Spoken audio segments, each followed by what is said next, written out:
America Iran మీద దాడి చేయడానికి ముఖ్యమైన కారణం ఖమేనీ రెజిమ్ చేంజ్ అవ్వాలి. ఇరాన్లో ఈ రెజిమ్ చేంజ్ అవ్వాలని చెప్పి వార్కి వెళ్ళాడు. కానీ అక్కడ రెజిమ్ చేంజ్ మాత్రం అవ్వడం లేదు.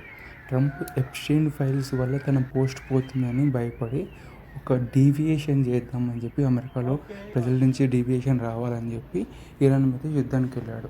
కానీ నిజంగా చెప్పాలంటే ఎప్స్టైన్ ఫైల్స్ కంటే కూడా ఇరాన్ మీద యుద్ధం చేయడం వల్ల తన ప్రెసిడెన్సీ పోస్ట్ పోయేలా ఉంది. అమెరికాలో తన రేటింగ్స్ మాత్రం పూర్తిగా పడిపోయాయి. అమెరికాలో ఇరాన్ మీద వార్ వెళ్ళడానికి పర్సంటేజ్ 56% మంది వద్దు అని చెప్పి చెప్తున్నారు.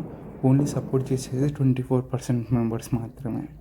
మరి ఎందుకు వెళ్ళాడు ఇరాన్ మీదకి యుద్ధం అని అంటే, ఖమేనీతో పాటు 150 టాప్ అఫీషియల్స్ మెంబర్స్ ఒకేసారి మీటింగ్కి వెళ్తున్నారని చెప్పి పక్కా ఇన్ఫర్మేషన్ ఉంది వాళ్ళ దగ్గర. కాబట్టి వెంటనే మిసైల్స్ లాంచ్ చేసి 150 మెంబర్స్ని చంపేశారు. బట్ దానివల్ల కొలాటరల్ డ్యామేజ్ ఏం జరిగిందంటే 160+ గర్ల్స్ చనిపోయారు. స్కూల్ గర్ల్స్ మొత్తం అందరూ చనిపోయారు. ఎందుకనంటే తోమహాక్ మిసైల్ వల్ల ఏ బిల్డింగ్ అయితే కూలిపోయిందో దాని పక్కనే మదరాసా అని ఉంటుంది, అంటే వాళ్ళ స్కూల్స్. ఆ స్కూల్స్లో చదువుతుంటే 160 మెంబర్స్ మంది చనిపోయారు. సో ఇట్స్ కొలాటరల్ డ్యామేజ్ అని చెప్పి అమెరికా ప్రెసిడెంట్ చెప్తున్నాడు. బట్ అది పెద్ద దుమారం లేపింది.